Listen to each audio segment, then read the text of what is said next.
Hello, I'm Lizzie, and this is Lizzie Reads, and welcome to another chaotic reading vlog. In this reading vlog, I will be reading A Soul of Ash and Blood for the first time. I'm starting this crazy because I feel crazy, and this is going to go on to be crazy.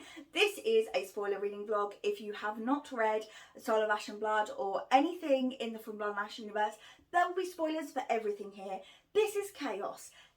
Don't expect a video with organisation, a video with lots of thoughts. Just expect pure vibes, chaos, and crushing over Castile Denier. I've got nothing else to say. I am empty head, just vibes. Honestly, that's how I operate in all of these From Blood and Ash videos. If you've made it this far and you have not got any background of From Blood and Ash before, there is, and you want to stop now and look at some other of my videos, there is a whole playlist of From Blood and Ash videos down below. But I doubt you've made it this far because I've talked for a minute about actually. Anyway, I've just finished filming my From Blood and Ash reading guide, which 100% will be up by now. But it was absolutely painful to have to keep referring to Castile as Hawk, because obviously the video I did was designed for people who have no concept or of how to read the story and don't know what's best. I had to keep it completely spoiler free, and I can't spoil that Hawk is Cass. It's quite obvious, I think, especially now I'm reading it back, but I don't want to spoil anything because then the video is useless. Yes, I'm very excited. I just filmed that. I gushed for 17 minutes and it's just supposed to be a reading order. I don't know how I'm going to edit it. Anyway, that's besides the point. A Soul of Ash and Blood released yesterday. I haven't read it yet. I'm going slightly crazy. I work in the office now, so my lunch breaks are chatting, or I don't get much reading on my lunch breaks anymore. So I haven't started yet, been commuting, lots of busy stuff. Life is in the way. Anyway, that's besides the point because I'm going to start reading it tonight. I've got quite a lot to do. I don't want to start it on the audiobook. I want to start reading it physically or on the Kindle because I don't have the physical copy yet. But yes, I'm going to read it soon. I've talked so much in 2 minutes. Just need to take a deep breath because I am losing my mind. Just need to take a deep breath because I am really blurting out a lot of information. But so Soul of Ash and Blood is where we are up to after the War of Two Queens. What we know now is at the start of this story, I believe Poppy is in some sort of coma. And Cass is advised by healers in order to bring her back to herself. He needs to tell her familiar stories. So he, from his perspective, tells the story of From Blood and Ash, which is, I could not have wished for anything better. The only thing I would have liked more than this was the history of Kingdom of Flesh and Fire, which is my favourite book ever. I love it. It's the best. Anyway, moving on. I have no expectations, as I don't tend to have many expectations. Haven't done any rereading, so I haven't been plotting or thinking about too much. I've just been trying to get by, and getting by has been tough lately, so I'm looking forward to sinking back in with a cup of tea and my favourite characters and enjoying. So I'm going to get everything done on my to-do list so I can relax and read the first chapter of the book. I am so excited, and this vlog is going to be full of pure chaos. She's going in. I'm about to read now. I'm so very excited. I'll let you know what I think after the first chapter. I have had to put the light on in the early evening just so you can see me properly for this clip, so I hope you appreciate it. Only joking. We're back for tea time chats. I feel like this place is not the best place to film a clip, but I need a cup of tea after that first chapter. Oh my Christ. That was... The first chapter is just a whole roller coaster of emotions already. I probably should have waited until the kettle had finished boiling to start talking to you.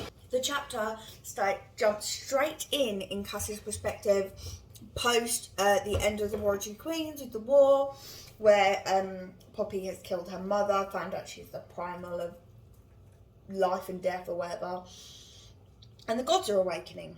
It's all a bit wild. And that's all well and good. That's all great. At first I was reading it and I said, this is really unsettling because it's not in Poppy's voice, I found the chapters in The War of Two Queens with Castiel's voice good, but just weird and different because it's not what I was used to. Especially, like, as you might know, I've reread the series so many times that I'm really well acquainted with Cass. I'm really well acquainted with Poppy's voice. So I feel like I found it a bit jarring. But I was reading it and I felt really unsettled. And I feel like I was just really feeling, and then I was just like, I really just got absorbed into the story, like, pretty much straight away. And obviously everything is really unsettled, and it's moving quite fast straight away, which I'm kind of glad of, because I'm glad there wasn't too much, like, ambling as there has been in other first chapters of the books. I was very taken aback indeed by meeting Iris, Poppy's dad, so soon, and I was like, okay, this is going, okay. She's obviously, something's going to happen to her. Obviously knew that she was going to go into some sort of stasis or something. And then obviously she starts to go into stasis because she hasn't completed the culling, which is fine. All understood, all like, yeah, I'm following, I like it, I'm intrigued. And then as soon as she was to sleep, and like Kieran and Cass were like having a bit of banter, there was a joke with Emil, and Emil is one of my favourite characters. I was just loving it, and I was just really hooked in, and I couldn't put it down. So I took my break to like go get a cup of tea and sort my life out. But yeah, I'm immediately very hooked. There was some there's already foreshadowing for like bits and pieces of information. There's talk about Castiel's bloodline, so I assume there's like some information there about the king, or the old king and queen, Castiel's mother and father, about where he really came from.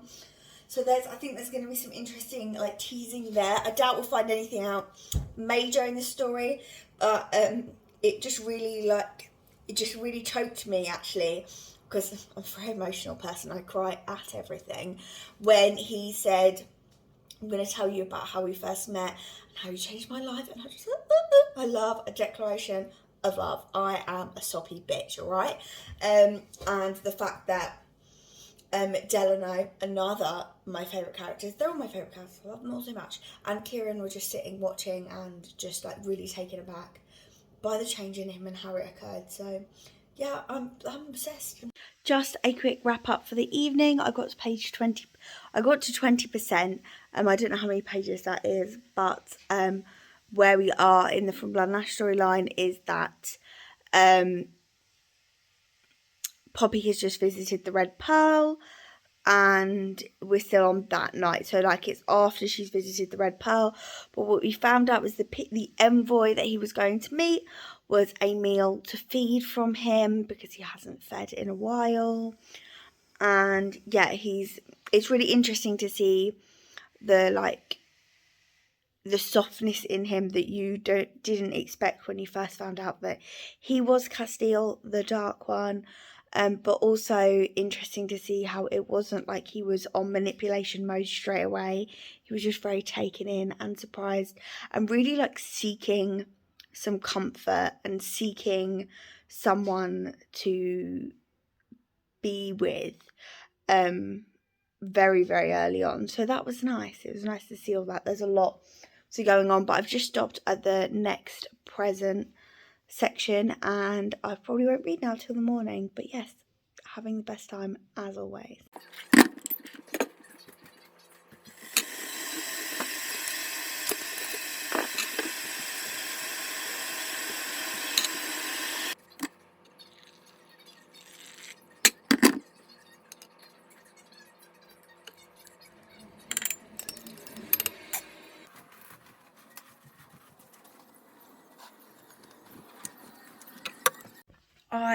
I'm just getting ready to leave for work, but I had a really nice slow morning, and I basically was reading on the balcony, did a little bit, had a cup of tea. It was really lovely.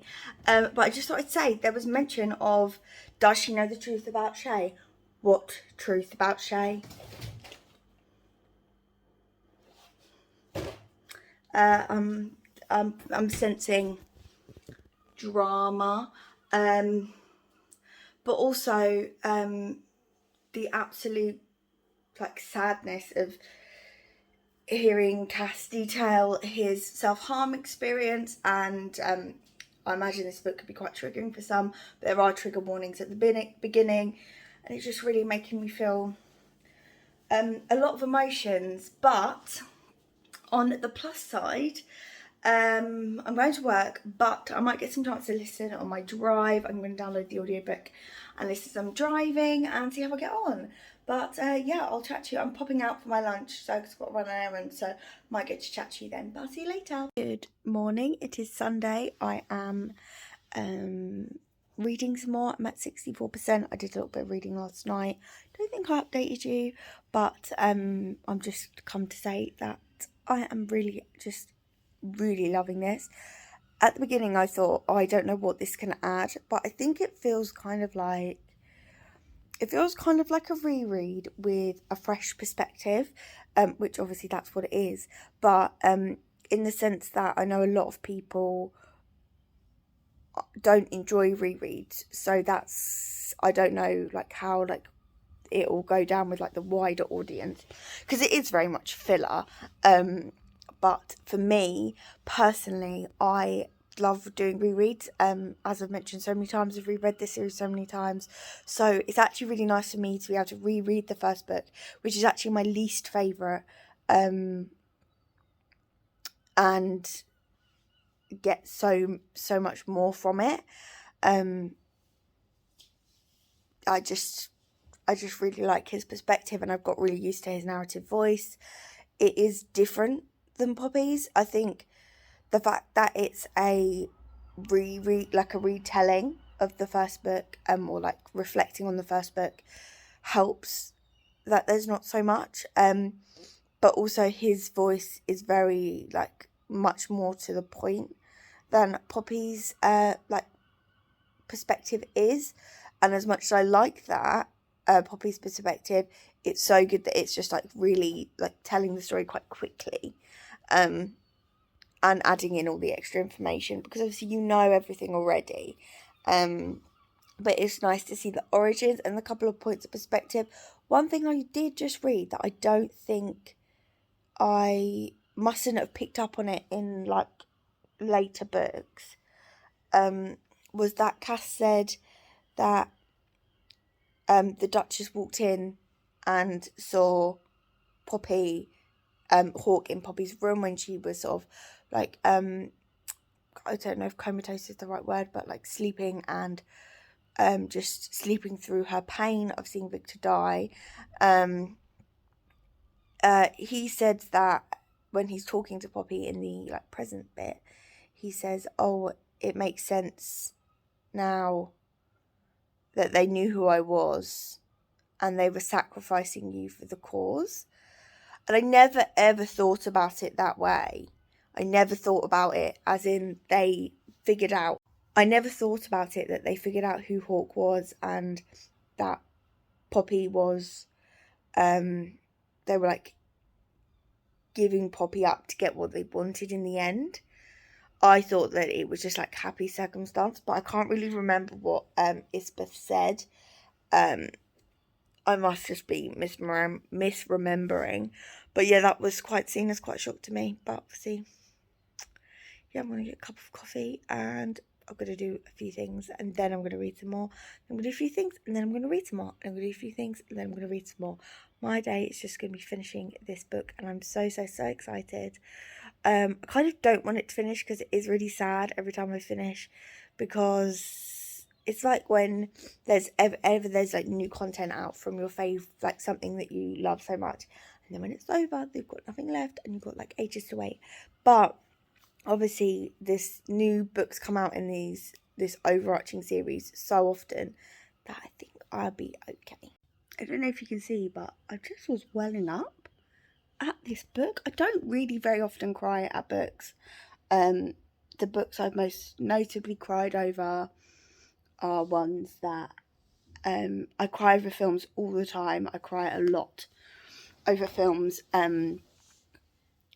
notably the most harrowing books that have made me cry. For example, Postscript, which is the sequel to P.S. I Love You, which is just so I just loved it. Yeah, I find it really easy to cry at films, but I very rarely cry over books. I wonder if there's a I might make a video on the books that have made me cry. But yeah, I very rarely cry over books because I imagine everything in my head. I find it very easy to like stop myself. Like, so I will like not change, but find it very easy to like just stop imagining it for a moment sometimes.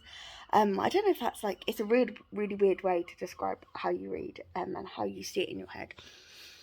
But I just read the line, Poppy is talking to Kieran, which I'm absolutely loving, by the way.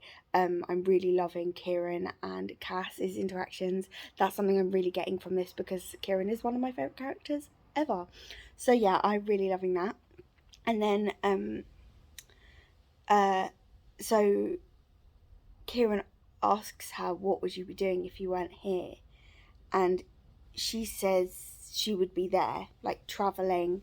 And he asks her why, and she says, it's just that I've never been here before. I've never been anywhere, really.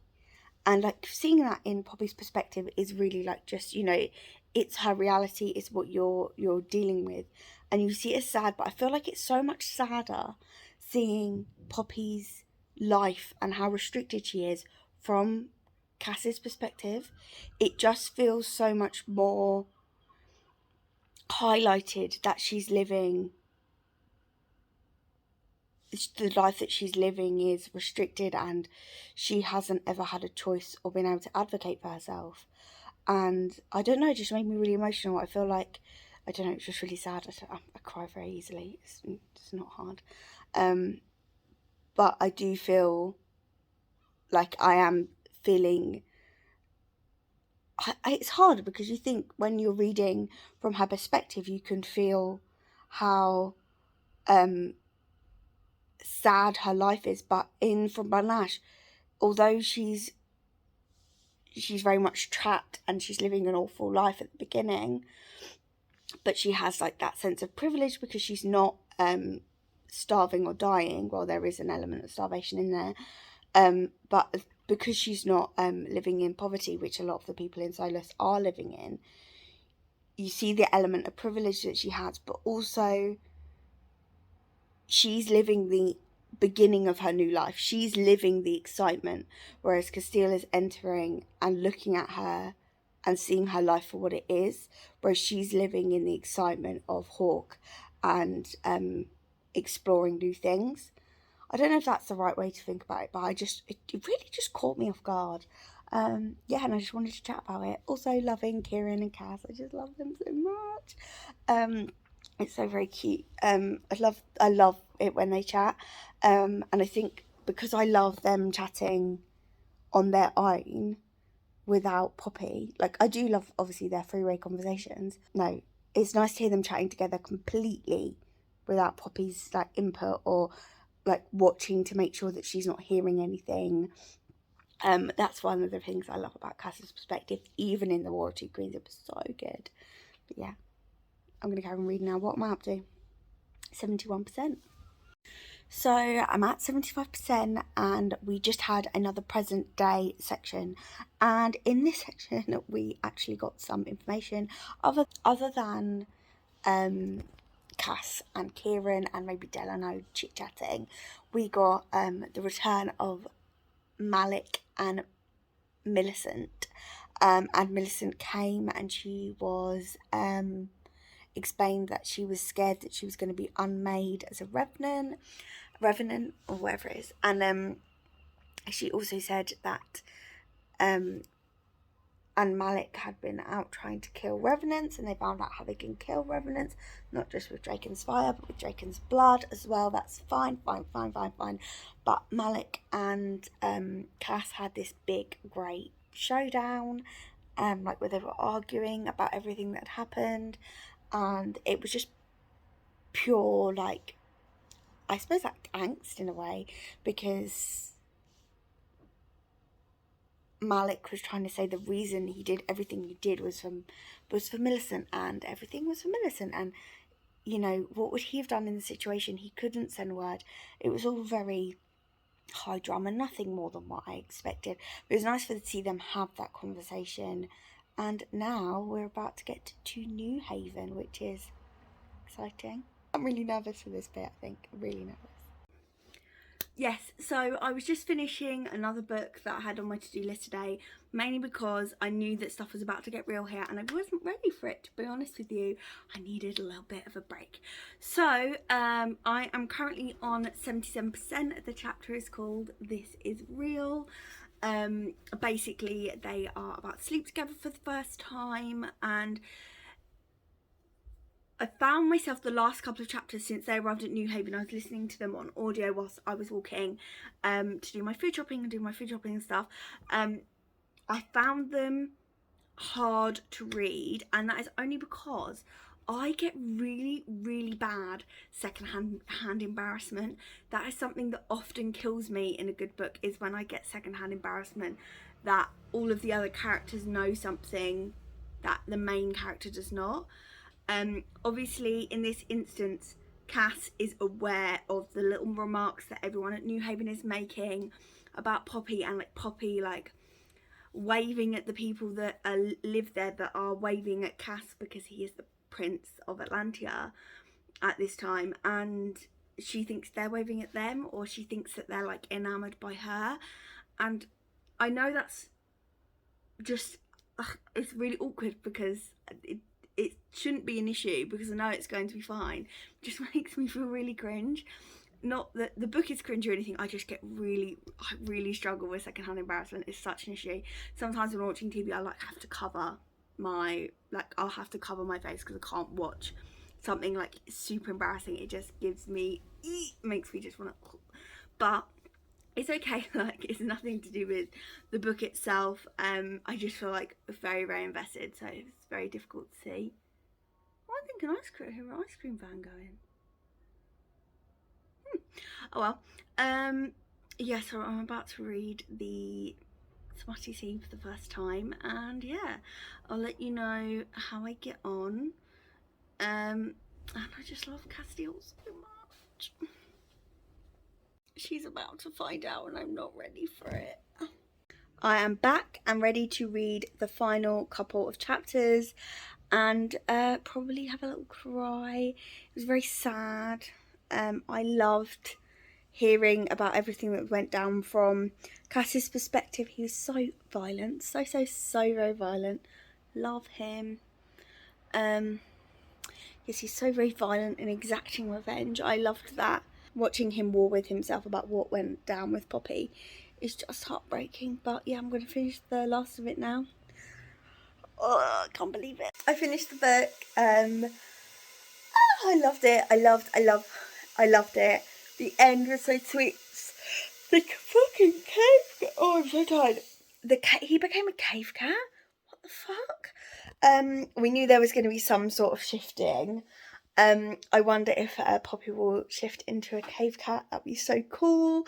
It'd be so cool for them to do it together. But I really, really hope that she remembers him. Oh, I don't know. But we're going to not have to wait ages to find out.